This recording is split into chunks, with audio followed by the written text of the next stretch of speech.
Mga mahal kong kababayan, nagsasalita ako ngayon hindi bilang politiko, kundi bilang isang Pilipino nagmamahal sa ating bansa. Pero sa bigat ng mga nangyayari ngayon, hindi ko na kayang manahimik. Akala ko noon aasenso na talaga ang Pilipinas. Pero ito, binabagsak na naman tayo ng korupsyon.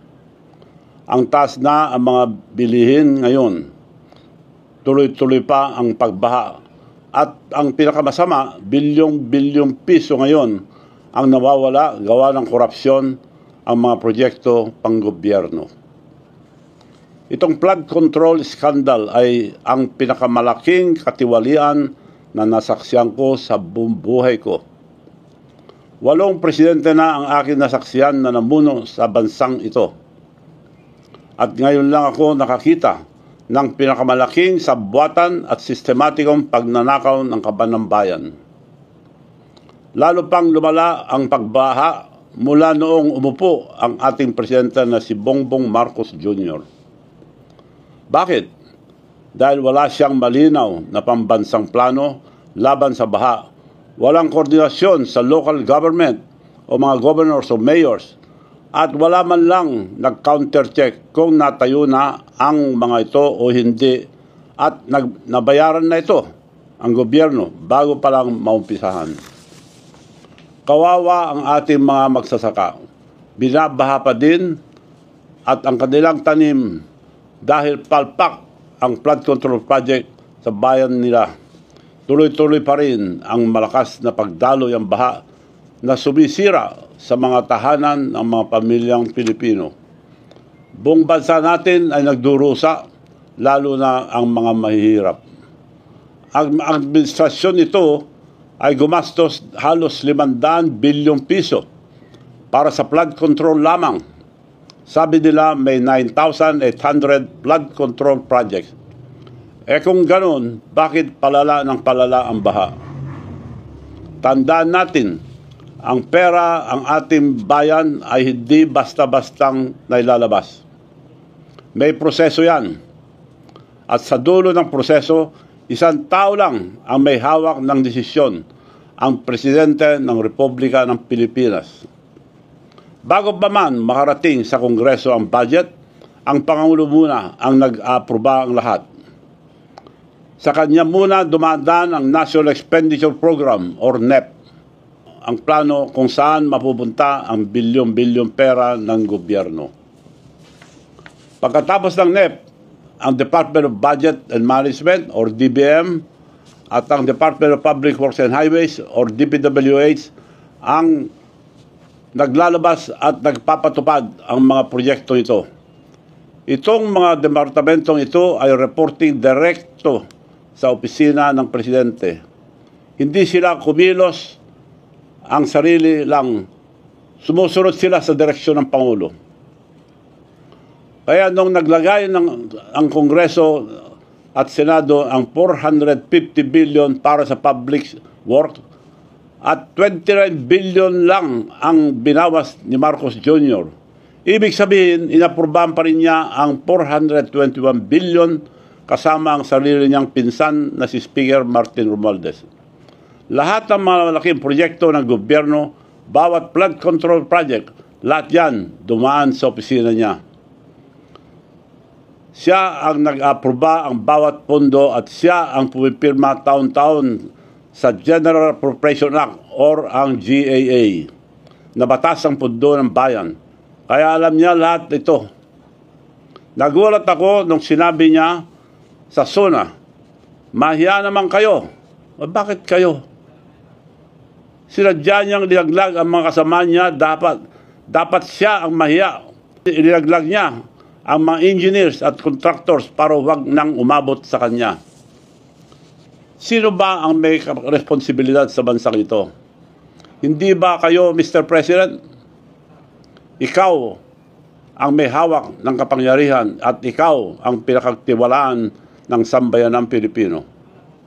Pero ngayon, pinasok na ng korupsyon halos lahat ng ahensya ng gobyerno sa ilalim ng inyong pamumuno. At dahil sa pagkukulang mo, nilaglag mo lahat ang ginamit mong para mailigtas lang ang sarili mo. Ang tawag dyan ay isang mahinang leader. May tanong ako, bakit hindi imbestigahan ang ICI or ang Independent Commission for Infrastructure ang Ilocos Norte na probinsya mo?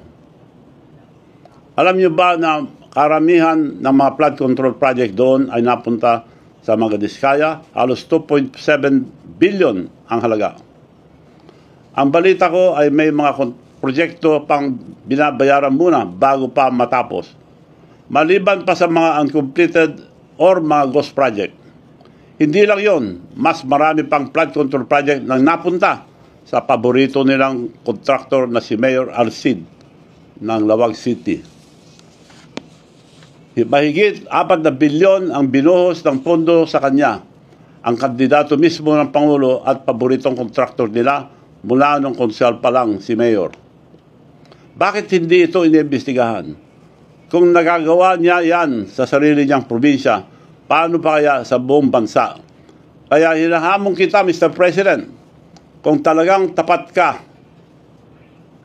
unahin mong patunayan sa sarili mo ang probinsya mo. Ipakita mo muna ang iyong kredibilidad bago mo ipasa ang sisi sa iba. Inanyayan ko ang mga kabataan, ang mga religious group na pumunta sa Ilocos Norte at samahan ng ICI sa pag-imbestiga sa mga flood control project doon. Magsama kayo ng media para hindi maitago ang mga pag-imbestiga ng ICI. Tingnan niyo po kung paano nila ako patataymikin. Ibabaliktad nila ang kwento. Gamit nito, walang basehang na plunder case laban sa akin. Pilit nila akong sinisiraan dahil pinili kong magsabi ng totoo. Ang totoo tungkol sa korupsyon na nangyayari mismo sa pinakamataas na pwesto ng gobyerno. Ang paggawa lang nila ay gumawa ng plunder case sa akin para patahimikin ako.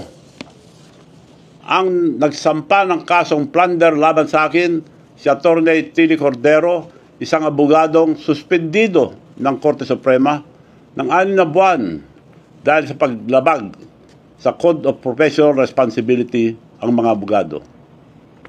Pumunta po siya sa aking bahay upang humingi ng pera at binibentahan niya ako ng, ang sabi niya, hotel and resort, 20 million lang, Mayor. Mura yun. Hotel resort. Kako, sa loob-loob ko, mura nga. So, pumayag ako, pumunta kami. Nung nandun po kami, nakita ko po na maliit na bahay, 2 kwarto na maliliit. Pagbukas mo, makita mo na ng kama. At napakaliit na bahay, napalaki lang dahil ito sa picture, makita nyo, ang likod ng bahay niya, nag-encroach pa sa river canal para lumaki lang yung bahay na binibenta sa akin. Ang liit, 20 million daw. Hindi ba pangluloko yan? Ganong klase itong babae ito. Pero ngayon, mukhang may nagpupundo na sa kanya na flood control para lang sirain ako. Pinsan siya ng mayor na tinalo ko sa bayan ko sa Narbacan, si former Mayor Edgar Zaragoza, na siya ang pinaka-corrupt na mayor ng Ilocos Sur. Sa pamumuno ng pamilya nila ng 33 years, halos walang nangyari, walang bagong building, bagong palengke, or bagong municipal hall. Mga ghost project lang. Ang pinakamasamang ginawa niya ang mga mag-imbento ng mga ghost farmers. Ang populasyon po, ang bayan ng Narbacan ay 44,000 lang. Ngunit sa isang maliit na barangay, nag-register po siya ng halos 65,000 ghost farmers, kung saan 80 farmers lang ang nakarehistro. Yan ang kaso ang dapat atupagin ang ombudsman. 10 years ago, ko pa yan isinampa at marami pa, pero hindi pa rin iniimbestigahan. Bakit itong fabricated case laban sa akin ay tinanggap agad? Ganyan sila. Patahimikin ang mga nagsasabi ng totoo at protektahan ang mga magdanakaw. Kung may mangyari sa akin, ikulong man nila ako o patayin, alam nyo na, gusto nila akong patahimikin. Pero okay lang sa akin dahil nakapaglingkod na ako sa ating bansa at nasabi ko na ang mga katiwalian ang administrasyong ito. Ulitin ko po, payag akong magpakulong kung totoo ang kasalanan ko, na may kasalanan ako. Ako po ay isang tao na may isang salita. Sana po magising na tayo. Ilang beses ba natin pagbibigyan ang isang pamilya na magnanakaw sa kaban ng bayan natin? Never again. Tigilan na natin itong panluloko nila. Ito ang pagkakataon natin dahil alam na natin sino ang totoong mastermind. Matuto na tayo. Piliin natin ang katotohanan kahit mahirap. Pilitin natin yung tama. Huwag tayong matakot. Dahil laban natin ito sa mga korap na opisyal ng ating bansa. Mga kababayan, hindi tayo bubo. Hindi tayo pipi. Panahon na para sabihin, tama na, sobra na. Kaya ngayon, hinihiling ko sa inyong lahat, sama-sama tayo laban na ito para sa ating bansa. Huwag natin hayaan ang ICI na binuo ang Pangulo mismo ang magdikta ng limitasyon na investigasyon nito. Dapat payagan natin ibang grupo na malayang makapagtanong tulad ano ang mga nangyayari sa Ilocos Norte. Huwag natin hayaang protektahan nila ang kanilang mga kaibigan, kamag-anak at higit sa lahat, ang Pangulo mismo. Lumalabas na po ang katotohanan. Huwag natin hayaan ang mga nakaupo ang mag-ayos ang problema dahil sila mismo ang may gawa nito. Hindi po darating ang pagbabago kung iantayin lang natin. Kailangan natin itong ipilit, itulak at ipaglaban. Una, sa ating magsasaka at manggagawa, ang pawis nyo ay bubuhay sa bayan natin. Kaya maningil kayo ng hustisya. Sawa na tayo sa pangakong paulit-ulit.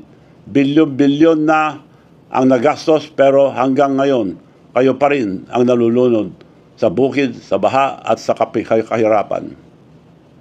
Kalawa, sa kabataan, magkaisa kayo. Mapayapa ngunit makapangyarihan pagkikilos na sabay-sabay. Ang kinabukasan nyo ay dinanakaw nila. Kaya paglaban nyo. Kapag nagkaisa ang mga kabataan, kayo ang magiging pinakamalakas, pinakapangyarihan na hindi makapigil ang katotohanan. Pangatlo, ang mga politiko, kalimutan na natin ang kulay, kalimutan natin ang mga partido at ambisyon. Hindi na ito tungkol sa politika. Ito ay tungkol sa danggal ng ating bansa. Kung kayo maglingkod sa ating bansa, magsalita na kayo ngayon at magsama-sama tayong lahat. Tandaan ninyo, maalala ng bansa ang mga tumindig para sa katotohanan, ang mga duwag at hindi nagsalita at ang mga sumusuporta sa mga korap ay makakalimutan ang sambayan ng Pilipino. Pangapat, sa ating pulis at sundalo, nanumpa kayo na ipagtanggol ang Republika, hindi mga korap na politiko. Kapag ang mga tao ay nagprotesta ng mapayapa, ang tungkulin nyo ay protektahan sila, hindi pigilin. Ayon mismo sa ating saligang batas, Section 3, Article 2, civilian authority is at all times supreme over the military. The Armed Forces of the Philippines is the protector of the people and the state. Malinaw, hindi kayo protektor ng Pangulo at kanyang korap na gobyerno. Kayo ang protektor ng taong bayan at ang ating bansa. At panghuli, sa sambayan ng Pilipino, magising na po tayo. Huwag na nating hayaang ilibing muli ang katotohanan. Sawa na tayo sa kasinungalingan, sawa na tayo sa pangurakot, humingi tayo ng pananagutan.